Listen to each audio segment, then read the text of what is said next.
Bienvenidos al rincón de Paracelsus. Soy el Dr. Antonio Romero Silva y en esta ocasión traigo para ustedes la octava parte de la nomenclatura inorgánica que tratará sobre las sales binarias. En pantalla aparece el tiempo, donde inicia cómo nombrar a las sales binarias y debajo el resumen de esta presentación. Igualmente en la descripción del video pueden encontrar los distintos temas de los cuales platicaremos. Como introducción, recordemos que la materia es todo aquello que tiene masa y ocupa un lugar en el espacio. La materia está hecha de bloques de construcción muy pequeños, muy diminutos, que conocemos como átomos. Estos átomos a su vez están formados de partículas más pequeñas que pueden ser los electrones, los protones y los neutrones. Los electrones tienen carga negativa, los protones tienen carga positiva y los neutrones no tienen carga. ¿Cómo se arreglan estos electrones, protones y neutrones en un átomo? De la siguiente manera. En un espacio para un átomo de helio, por ejemplo, que sería en la parte naranja, tendríamos que en el centro hay un núcleo donde hay dos protones, dos cargas positivas y dos neutrones, dos partículas sin carga, además de dos electrones que sienten atracción por el protón. Tienen de característico los electrones que no se puede conocer su velocidad y su posición al mismo tiempo y se comportan tanto como partícula como onda. Por ello solo hablamos de una región donde podríamos encontrar a estos electrones. Así, la manera de visualizar a un átomo es como una nube de electrones que va a ser una zona de probabilidad para encontrarlos, donde existe un núcleo en el centro de protones y neutrones, de cargas positivas y partículas sin carga. Los átomos son la base de los elementos. Nosotros podemos entender un elemento como átomos que tienen el mismo número de protones. El número de protones podemos saberlo si miramos el número atómico del elemento en la tabla periódica. Por ejemplo, si nosotros tuviéramos 3 átomos y estos 3 átomos tuvieran 79 protones, un número atómico de 79, todos pertenecerían al elemento oro. Los elementos podemos identificarlos por sus símbolos, que pueden ser una letra mayúscula o la combinación de una letra mayúscula y minúscula. En el caso del oro es una A mayúscula y una U minúscula. Para tener mejor entendimiento de los enlaces necesitamos enfocarnos en los electrones y en específico cómo se acomodan estos electrones en un átomo, es decir, su configuración electrónica.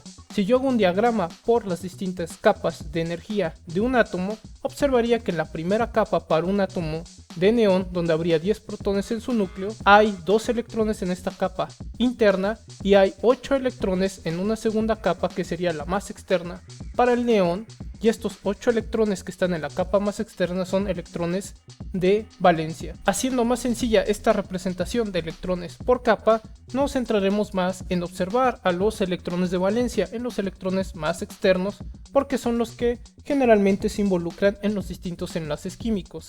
Para ello, si nosotros ponemos el símbolo del elemento, por ejemplo, para el neón es Ne, el símbolo está representando a los 10 protones que están en el núcleo y a los 2 electrones más internos para el neón, y estos 8 puntos representan a los 8 electrones de la capa más externa, de la capa de valencia.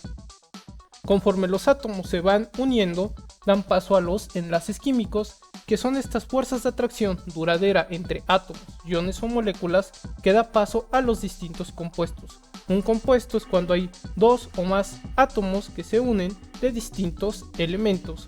Un ejemplo de enlace químico lo tendríamos cuando el sodio dona su único electrón de valencia al cloro, donde observamos que de esta manera el cloro tendría 8 electrones en su capa de valencia y tendría una capa de valencia llena, lo cual le daría estabilidad al cloro. En el momento que pierde el electrón el sodio queda positivo, en el momento que el cloro gana el electrón queda negativo. Y en ese momento hablaríamos de la formación de un enlace iónico. Un átomo transfiere un electrón o varios electrones a otro átomo. También se pueden compartir electrones para formar un enlace químico, como podrían hacerlo dos hidrógenos compartiendo un par de electrones, y este par de electrones lo podemos visualizar con la línea que está entre los átomos de hidrógeno. Los átomos de hidrógeno se comparten el par de electrones equitativamente y hablaríamos de un enlace covalente no polar. En cambio, si tuviéramos un hidrógeno y un flúor y veríamos que se está compartiendo de forma desigual el par de electrones hablamos de un enlace covalente polar. La idea detrás de los enlaces covalentes es compartir un par o varios pares de electrones, que son las sales neutras binarias cuando combinamos un metal y no metal. Esta parte de binario habla de que hay dos componentes en la sal, el metal y el no metal, dos componentes. Entonces metal más no metal nos daría una sal. Si vemos la tabla periódica, en el color rojo estamos resaltando a los no metales y en el color azul a los metales. Si combinamos los no metales, por ejemplo el flúor, el cloro, el bromo, el yodo, el azufre y el selenio, con los metales encontraríamos distintas sales, como pueden ser el cloruro de sodio o el fluoruro de calcio. Otros nombres para el cloruro de sodio sería cloruro de sodio 1 o cloruro sódico. En el caso del fluoruro de calcio 2 o fluoruro cálcico. ¿Qué enlace es el que predomina para las sales? Sería en el enlace iónico. Vamos a encontrar la presencia de iones, como en el caso del sodio, que queda positivo, y el cloro, que tiene una carga negativa. Están juntos por una fuerza electrostática, donde vamos a observar que el ion sodio, el Na+, va a neutralizar la carga del ion cloruro, el Cl-, formando entre ellos un enlace iónico. Al estar hablando de enlaces iónicos, entonces estos compuestos van a tener estructuras cristalinas. Los átomos estarán posicionando en arreglos muy ordenados, que podemos ver como para el cloruro de sodio, donde vemos una estructura cristalina con un arreglo de cúbico centrado en las caras o CF8, y pueden observar que efectivamente se forma un cubo al estar ordenando los átomos de sodio y de cloro. En el caso del fluoruro de calcio encontraríamos igual una estructura cristalina cúbica, pero específicamente sería CF12. ¿Cómo se forman las sales? Cuando nosotros pudiéramos observar que hay transferencia de electrones, como en el caso de este potasio, que le da un electrón al bromo, de tal manera que ahora el calcio quedaría positivo y el bromo negativo. El ion potasio está neutralizando la carga del ion bromuro, formando entre ellos un enlace iónico. O si tuviéramos al magnesio, que tiene 2 electrones de valencia, puede donar estos 2 electrones. Podría donarle uno a un yodo y a otro yodo el electrón que le falta transferir. Entonces observaríamos que el magnesio, al perder 2 electrones, tiene una carga de 2 más, y cada yodo, al haber ganado un electrón, tienen carga de 1 menos. Nuevamente lo que observamos es que se neutralizan las cargas. Ahora el ion magnesio neutralizó las cargas de los iones yoduro. Y si tuviéramos un aluminio que tiene 3 electrones de valencia, puede donar estos 3 electrones, por ejemplo, a cada uno de estos fluors, donde tendría 3 fluors. Cada fluor tendría una carga de 1 menos, y el aluminio, al haber perdido 3 electrones, queda con una carga de 3 más, balanceándose las cargas de los fluoruros y el aluminio. Si nosotros quisiéramos conocer de manera más rápida cuántos átomos necesitamos de cada uno de nuestros elementos en un compuesto para la formación de las sales, necesitamos mirar los números de oxidación de los distintos elementos. Por ejemplo, el potasio tiene un número de oxidación de 1 más y el bromo de 1 menos. Si nosotros intercambiamos los valores, veríamos que necesitamos un potasio por cada bromo, que fue lo que observamos anteriormente. Entonces la fórmula química para el bromuro de potasio, KBr, sería KBr, como lo había mencionado, porque solo hay un potasio y hay un bromo. Las fórmulas químicas, si recordamos, nos indican qué elementos tenemos en un compuesto y la cantidad de átomos que hay de cada uno. En el caso del magnesio y el yodo, el magnesio trabaja con un número de oxidación 2 más, porque puede perder 2 electrones, el yodo con 1 menos, porque puede recibir un electrón, en este caso para las sales, y al intercambiar observamos que por cada magnesio tiene que haber 2 yodos. Entonces es lo que observamos en su fórmula, un magnesio y 2 yodos. En el aluminio nosotros esperamos que al combinarse con el flúor haya 3 flúors por cada aluminio, y así lo podemos observar cuando intercambiamos sus números de oxidación, lo cual queda representado en la fórmula Al, un aluminio F3, 3 flúors. Las reglas que hemos estado estudiando para los distintos compuestos inorgánicos son la nomenclatura sistemática, la stock y la tradicional. La sistemática resalta por el uso de prefijos mono, di, tri, tetra, etc. para indicar la cantidad de átomos de algún elemento en nuestro compuesto. En la stock aparece entre paréntesis números romanos que indican el número de oxidación, de algún elemento dentro de nuestro compuesto, mientras que en la tradicional, dependiendo cuántos y cuáles estados de oxidación se están utilizando, se usan distintos prefijos y sufijos. Los sufijos son terminaciones para una palabra, los prefijos son sílabas o palabras que se ponen antes de otra palabra. Entonces, para la nomenclatura sistemática tendríamos que usar un prefijo, después el nombre del no metal que va a terminar en uro, después usamos la palabra de y finalmente agregamos el nombre del metal. Por ejemplo, si tenemos KF, K es nuestro metal, sería el potasio, F sería nuestro no metal, el flúor. Entonces comienzo con fluoruro de potasio. Como solo hay un fluoruro, no necesito usar prefijo. Pero si nos fuéramos al dibromuro de cobalto, aquí sí vemos que al poner di hablamos de que hay dos bromos y así está en la fórmula, Br2.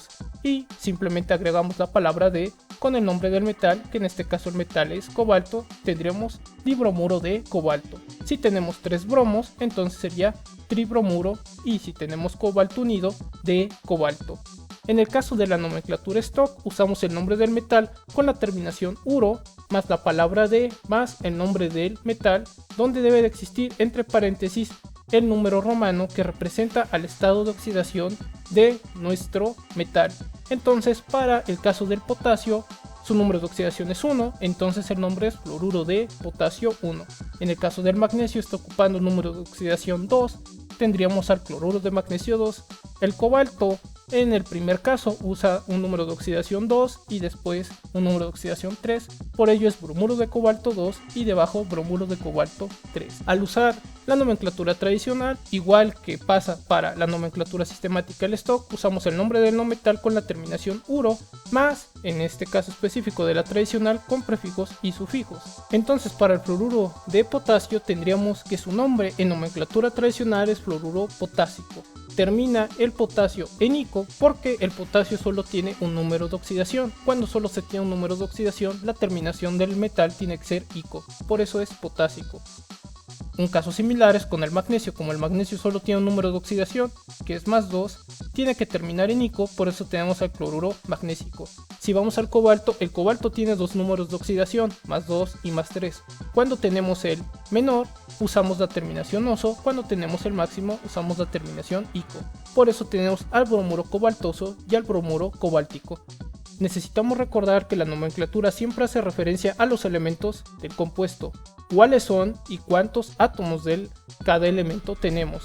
Aquí vamos a dar un detalle más para la nomenclatura tradicional cuando tenemos más números de oxidación para un metal, que sería cuando hay 3 números de oxidación, 4 números de oxidación y en el caso que hubiera 5 números de oxidación. En el caso de 3 números de oxidación, nosotros vamos a observar que si nosotros combinamos, por ejemplo, al azufre con el cromo para dar paso a una sal, encontraríamos que el cromo, al usar más 2, está utilizando su número de oxidación más pequeño, entonces necesitamos del prefijo hipo y la terminación oso, dando paso al sulfuro hipocromoso. Cuando se está utilizando el número de oxidación intermedio del cromo, necesitamos la terminación oso y así tendríamos el sulfuro cromoso. Y si el cromo está utilizando su estado de oxidación más 6, la terminación tiene que ser ico para el cromo y tendremos al sulfuro crómico. Uno de los elementos que encontramos que tiene 4 números de oxidación sería el vanadio, y si suponemos que el vanadio forma 4 sales, cada una con cada número de oxidación, tendríamos lo siguiente. Con el número más pequeño de oxidación del vanadio necesitamos el prefijo hipo y la terminación oso para tener al fluoruro hipovanadoso en la fórmula BF2. Si después nosotros vamos con el número de oxidación 3 más, que sería el número de oxidación siguiente al más 2, aquí la terminación debe ser oso, tendríamos al fluoruro vanadioso. Continuando con sus números de oxidación, al ir al 4 más, la terminación tiene que ser ico, entonces hablamos del fluoruro vanádico. Y finalmente, cuando estamos en el número de oxidación más alto del vanadio, necesitamos el prefijo per, la terminación ico, dando lugar al fluoruro pervanádico. Si hay 5 números de oxidación, que sería el caso del manganeso, y lo estuviera combinando con selenio y formara hipotéticamente 5 sales, cada una con sus números de oxidación del manganeso, tendría lo siguiente. Si combino al manganeso con el selenio, mientras el manganeso tiene un valor de 2 más, que sería su número de oxidación más pequeño, utilizo el prefijo hipo y la terminación oso para obtener seleniuro hipomanganoso.